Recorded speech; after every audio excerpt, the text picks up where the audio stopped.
Lo vamos a continuar en 1 de Timoteo esta mañana. La semana pasada hemos empezado con una introducción a esta epístola y hemos dado una perspectiva panorámica de esta epístola. Y esta mañana vamos a mirar a la primera parte con más detalle en los versículos 3 a 11 en el primer capítulo de 1 de Timoteo. Y vamos a leer a partir del versículo 1. 1 de Timoteo, capítulo 1, versículo 1. Dice Pablo, apóstol de Jesucristo, por mandato de Dios nuestro Salvador, y del Señor Jesucristo, nuestra esperanza, a Timoteo, verdadero hijo en la fe, gracia, misericordia y paz de Dios nuestro Padre, y de Cristo Jesús, nuestro Señor. Como te rogué que te quedase en Éfeso cuando fui a Macedonia, para que mandases a algunos que no enseñen diferente doctrina, ni presten atención a fábulas y genealogías interminables, que acarrean disputas más bien que edificación de Dios que es por fe.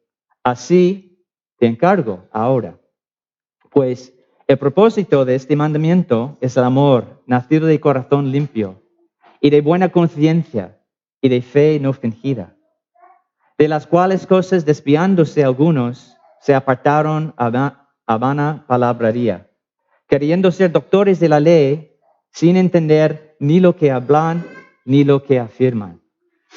Pero sabemos que la ley es buena, si uno la usa legítimamente, conociendo esto, que la ley no fue dada para el justo, sino para los transgresores y desobedientes, para los impíos y pecadores, para los irreverentes y profanos, para los parricidas y matricidas, para los homicidas, para los fornicarios, para los sodomitas, para los secuestradores, para los mentirosos y perjuros, y para cuantos se oponga a la sana doctrina, según el glorioso evangelio del Dios bendito, que a mí me ha sido encomendado.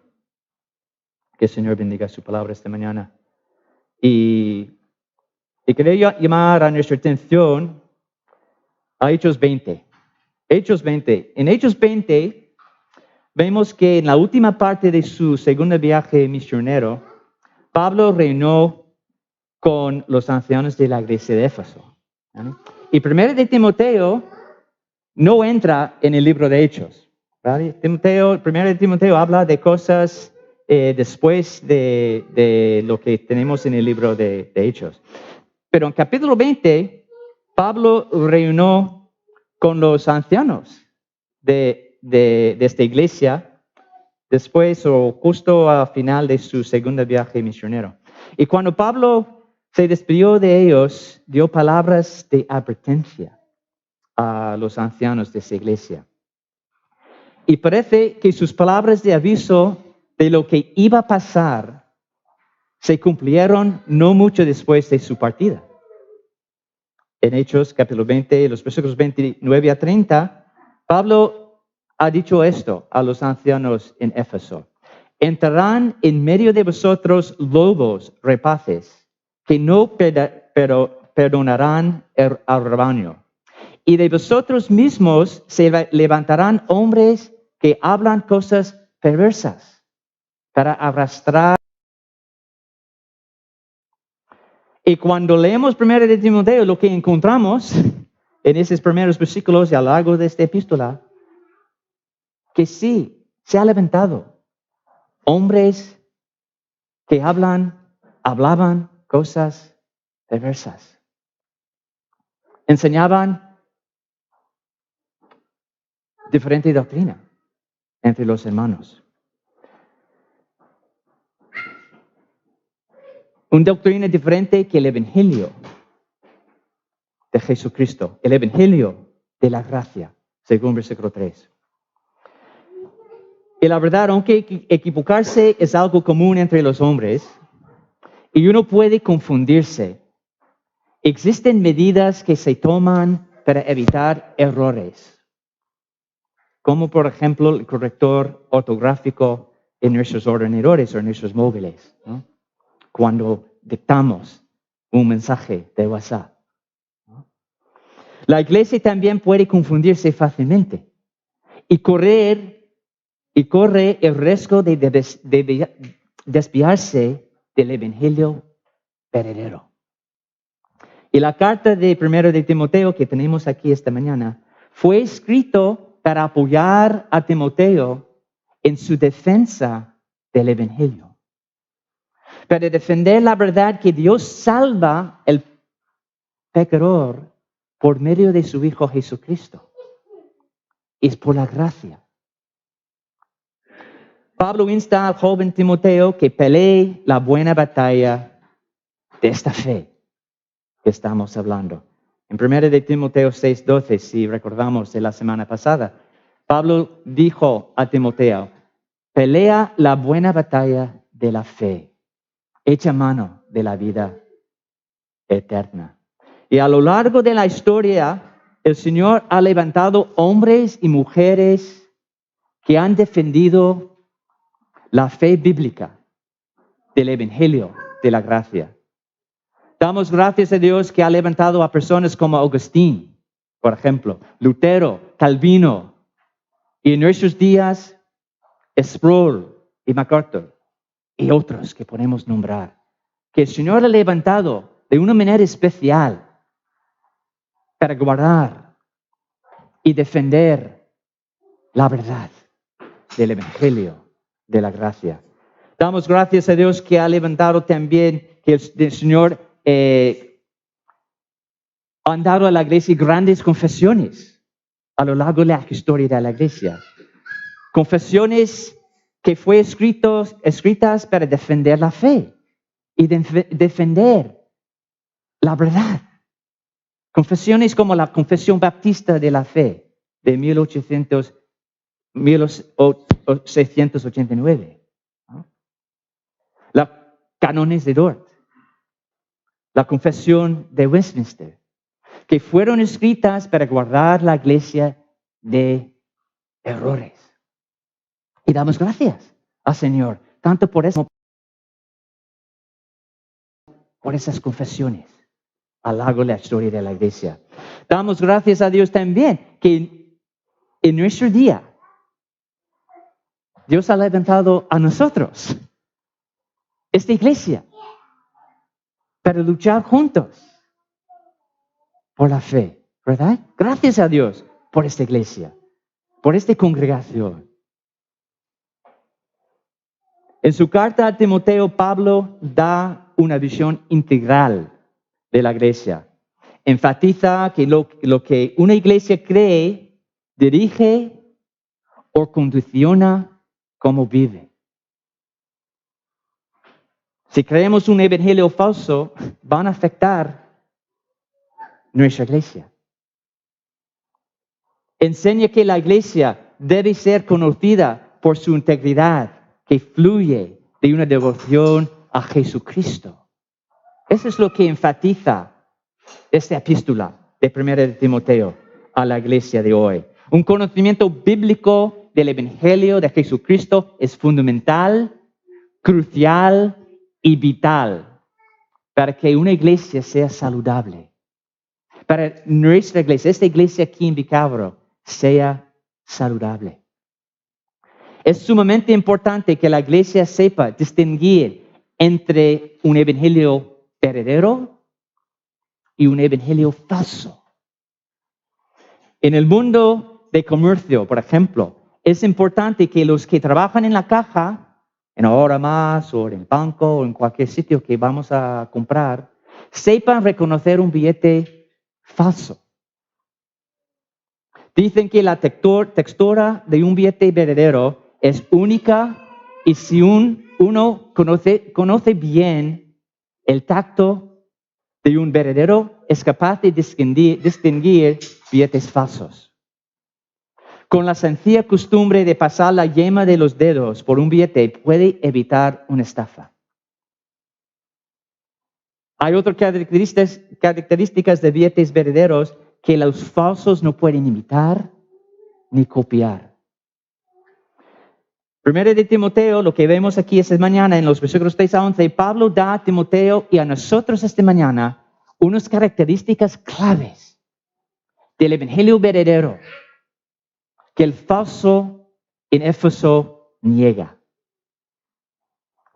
Estos versículos que hemos leído se dividen en dos bloques principales. En los versículos 3 a 7 vemos las características de la fe y el amor del evangelio verdadero. Y luego en los versículos 8 a 11 vemos la característica del uso correcto de la ley en cuanto al evangelio verdadero. Y así en los versículos 3 a 7 que hemos leído. Pablo anima a Timoteo a ser como un faro para la iglesia en Éfeso. En el versículo 3 leemos las palabras: como te rogué que te quedase en Éfeso cuando fui a Macedonia, para que mandase a algunos. Y las palabras para que mandase a algunos explican el propósito por el cual Pablo le rogó Timoteo, le rogó quedar en Éfeso. La palabra mandase, como hemos visto las semanas pasadas, es la palabra que usaban para dar un orden militar. Pablo quería que Timoteo diera instrucciones a los maestros en Éfeso como si fuera un general o juez militar y que hablara con autoridad apostólica. Pablo escribió primero de Timoteo a Timoteo no para él en sí, sino para darle la autoridad apostólica para mandar, instruir con la autoridad apostólica a los falsos maestros en Éfeso. Y por más adelante vamos a ver que él da instrucciones de nombrar ancianos bíblicos y diáconos bíblicos en esta iglesia, porque se ha levantado entre ellos esos hombres que no enseñaban bien la palabra y no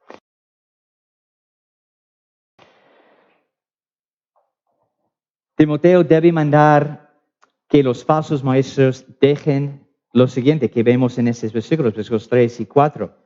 Deben dejar de enseñar doctrina diferente que el evangelio Pablo ha predicado y que dejen de prestar atención a fábulas y genealogías interminables.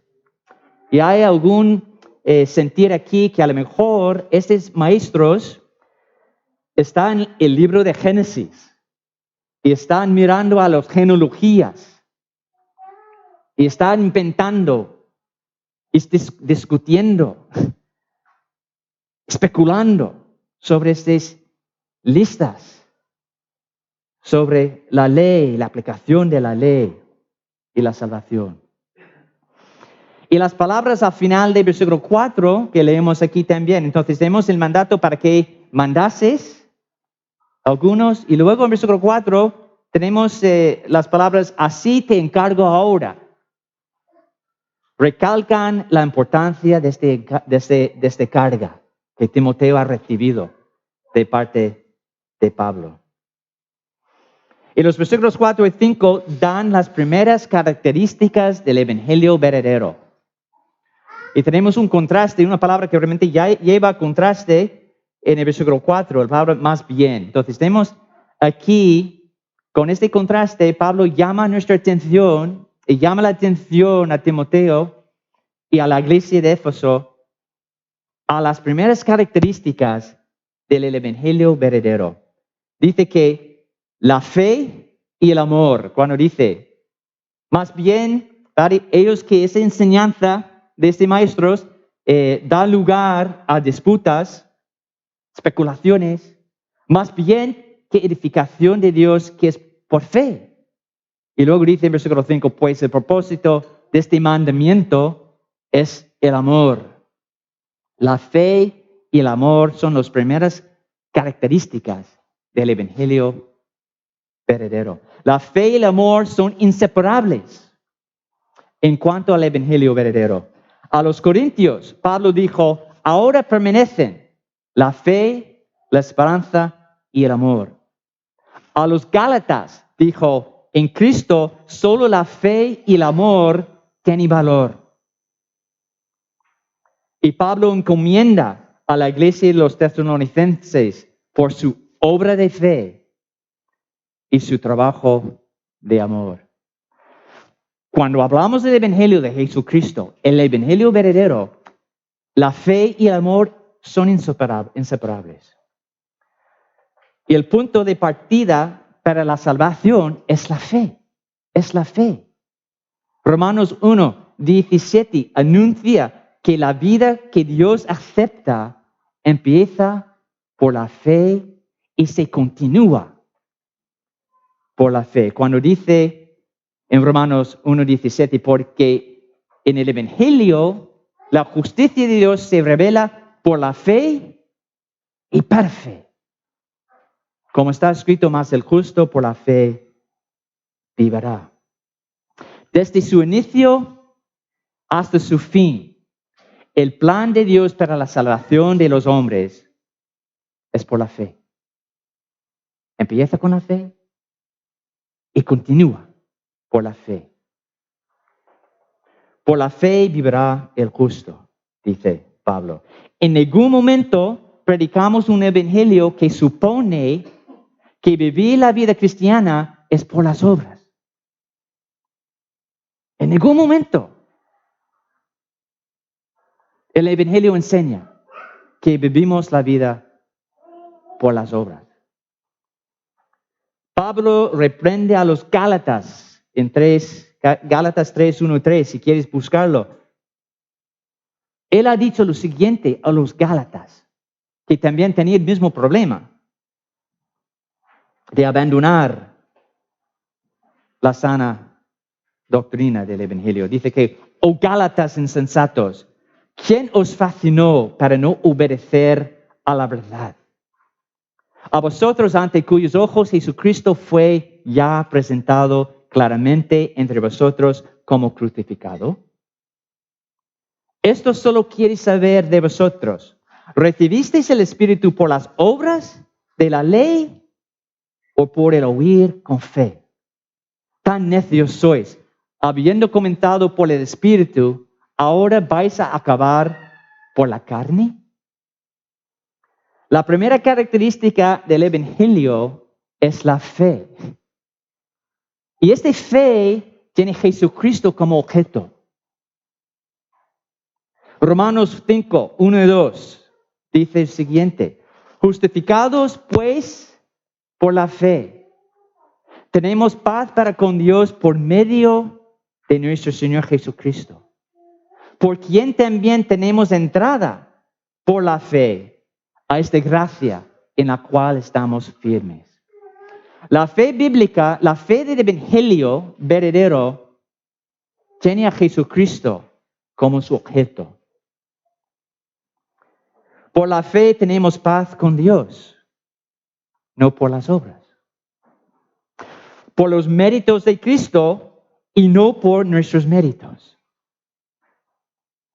Por la fe entramos en una relación firme y eterna con Dios.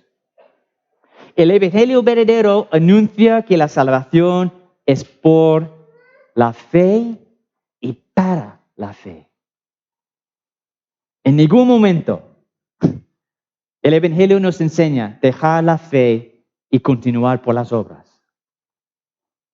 Por la fe y para la fe, desde el principio hasta el fin.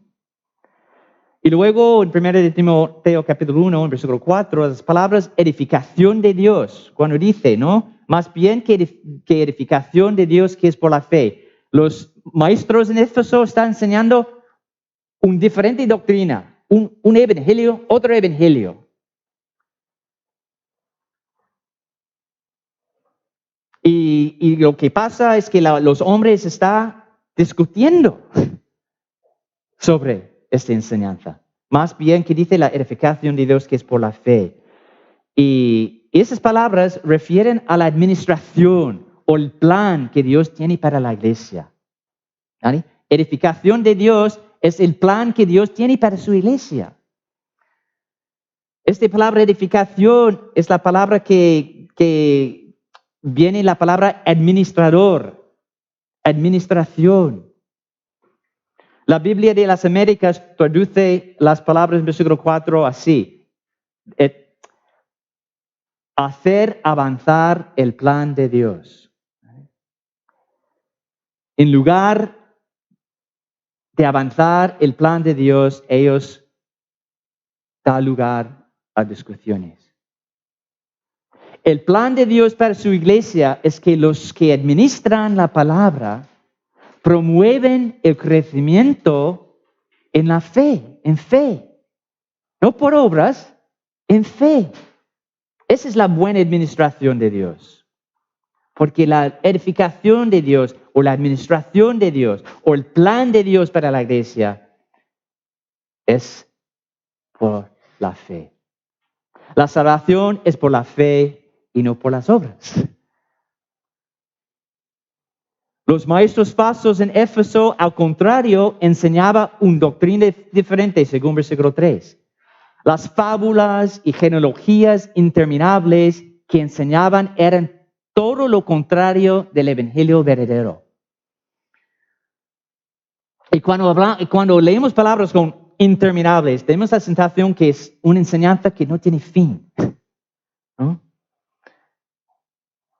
Su doctrina era diferente al evangelio que Dios había encomendado a Pablo, según versículo 11. No es que su enseñanza tenía un estilo diferente, sino que fuera errónea. Era un evangelio falso. El fruto de su evangelio fue discusiones sobre cómo se salvan los hombres. Creaban disputas y contiendas. Por ejemplo, si miremos en capítulo 2, versículo 8, vemos que los hombres en Éfeso, incluso durante la reunión de oración, discutaban. Y por eso Pablo dice a ellos: quiero pues que los hombres oren en todo lugar, levantando manos santas, sin ira ni contienda. Así que si entendemos que el evangelio verdadero anuncia la salvación por la fe en los méritos de Cristo, somos capaces de discernir un evangelio falso.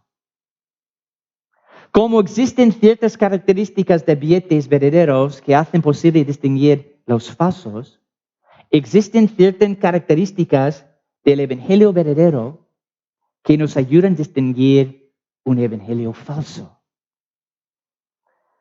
La fe nos ayuda a reconocer el evangelio falso. Si uno predica un evangelio de obras, sabemos que este evangelio es falso. Porque niega lo que creemos nosotros, solo fe en Cristo salva. Luego, el amor es otra característica que nos ayuda a comprobar el evangelio bíblico. A continuación, en versículo 5. El amor es la característica si la fe es la característica que muestra nuestra relación vertical con Dios, el amor es la característica que muestra nuestra relación horizontal con los hombres. En Efesios, en estos versículos 5 a 7, Pablo anima a Timoteo a ser el defensor del verdadero evangelio y doctrina sana en Éfeso. Pues el propósito de este mandamiento es el amor, según versículo 5. Y cuando dice este mandamiento, implica todo el ámbito de lo que Timoteo tenía que corregir en Éfeso. Y refiere a la palabra mandarse en versículo 3, que tiene el mismo sentido de esta palabra.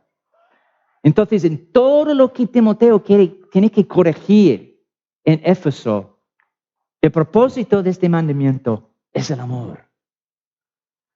Otra característica del evangelio de Jesucristo es el amor. La fe y el amor. El amor bíblico y según el Evangelio de Cristo fluye, dice en versículo 5, fluye de un corazón limpio. Es decir, un corazón que ha sido perdonado y cambiado por el Evangelio. Fluye de una conciencia limpia. Es decir, una conciencia libre de culpa. Libre de culpa, ¿por qué? Porque Cristo llevó nuestra culpa en la cruz. Fluye de un fe verdadero, no una fe falsa. El Evangelio es poderoso para cambiar nuestro egoísmo a un amor fraternal. Esa es una característica del Evangelio verdadero, un cambio en nuestras vidas. El apóstol Juan en su primera epístola dice que el amor por los hermanos es una prueba del Evangelio verdadero. Dice en 1 de Juan 3:10, en esto se manifiestan los hijos de Dios y los hijos del diablo. Todo aquel que no hace justicia y que no ama a su hermano, no es de Dios. El amor es una virtud esencial para la salud espiritual y también un evangelio sano. Se ve la importancia del amor vez tras vez en las Escrituras. El amor de Dios es la base de nuestra redención. 1 de Juan 4, y vamos a mirar 1 de Juan 4, 9 a 12. Pero en 1 de Juan 4, 9 a 10, vemos que el amor de Dios es la base de nuestra redención. Cuando dice, en esto se mostró el amor de Dios para con nosotros, en que Dios envió a su Hijo unigénito al mundo para que vivamos por Él.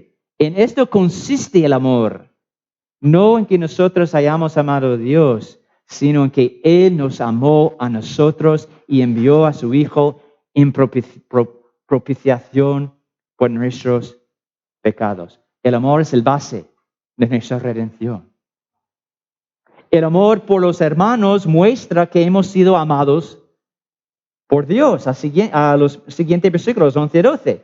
Amados, si Dios nos ha amado así, enviando a su Hijo para nuestra redención, debemos también nosotros amaros unos a otros. Nadie ha visto jamás a Dios. Si nos amamos unos a otros, Dios permanece en nosotros y su amor se ha perfeccionado en nosotros. El amor por los hermanos muestra que hemos sido amados por Dios. Es una característica verdadera del Evangelio bíblico y verdadero. El propósito del Evangelio de Jesucristo es el amor. Y los de Éfeso discutían. No se puede separar el amor de la fe verdadera. Y vemos esto en versículo 5. Pues el propósito de este mandamiento es el amor, ¿no? Nacido, como hemos hablado, de corazón limpio y de buena conciencia y de fe no fingida. Es que no podemos separar el amor de la fe, ni podemos separar la fe y el amor. Son inseparables en cuanto al Evangelio verdadero. Hemos visto en los versículos 3 y 4 que los que enseñaban un evangelio falso habían apartado de la fe y daban lugar a las disputas inútiles. Y luego en los versículos 6 y 7 vemos que apartaron del amor, apartaron de la sana doctrina. Y apartarse del amor resulta en ideas vanas. ¿Vale? Que dice en versículo 6. Desviando a algunos se apartaron a vana palabrería. Así su palabrería no consistía de la fe verdadera ni del amor divina. La obra de Dios cambia a una persona desde el interior. Algo que el falso evangelio no puede hacer. Solo el verdadero evangelio cambia el hombre desde el dentro, desde el interior. El amor es una característica del evangelio verdadero. Nos ayuda a reconocer un evangelio falso que niega el amor fraternal. No es para satisfacer nuestra curiosidad filosófica con discusiones intelectuales, los versículos 3 y 4, que no cambian el corazón, los versículos 6 y 7. Y por último, no solamente la fe y el amor son unas características del evangelio bíblico, sino también el uso correcto de la ley es una característica esencial del evangelio verdadero. Es lo que tenemos en los versículos 8 a 11 a continuación que hemos leído. Pablo continúa con un contraste en el versículo 8. Dice que pero. En este contraste es fuerte. Es un fuerte contraste aquí. Pero, según el versículo 7, los de Éfeso que querían ser maestros de la ley realmente no entendían la relación entre la ley y el evangelio. Querían ser doctores de la ley, pero dice que en versículo 7 no entendía lo que hablaban y lo que afirmaban, porque no entendían la relación entre la ley y el evangelio. Versículo 8, pero sabemos que la ley es buena. La ley es buena si uno la usa correctamente. Entonces preguntamos, ¿qué entonces es el uso legítimo de la ley según el evangelio? ¿Qué es la relación entre la ley y el evangelio de la gracia? Los que querían ser maestros de la ley en Éfeso erróneamente pensaban que la ley era un medio de la salvación.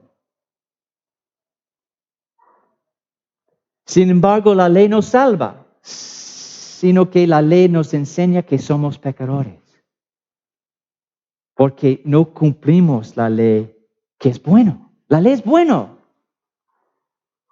pero no es un medio de salvación.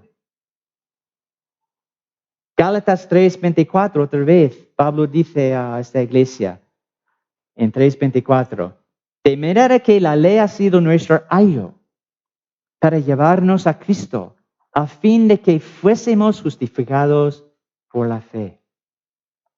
El creyente no está bajo la condenación de la ley, sino en Cristo recibimos un nuevo corazón que ama la ley. La ley es bueno. Y en Cristo, bajo la gracia de Dios, lo que pasa es que hay un cambio dentro de nosotros. Y miramos la ley y la ley es bueno si lo usamos correctamente.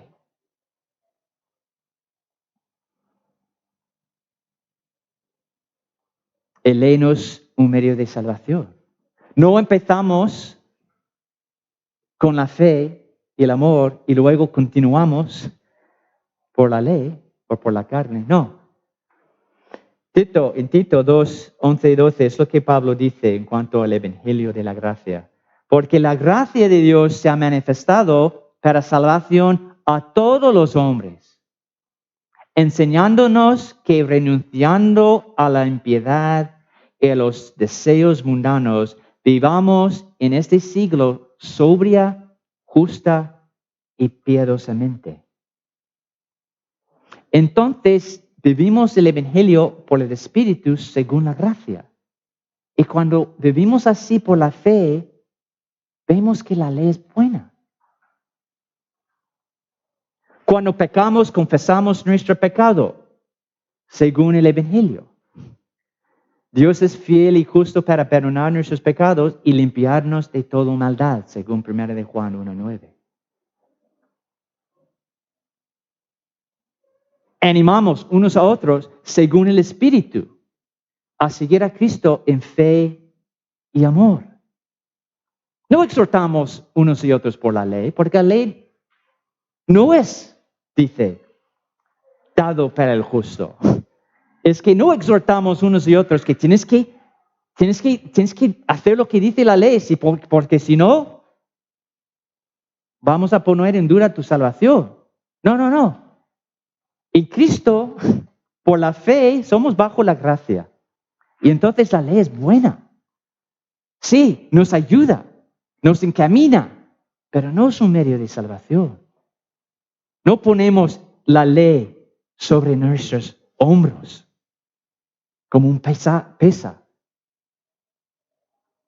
La ley es buena. Animamos unos a otros según el Espíritu a seguir a Cristo en fe y amor.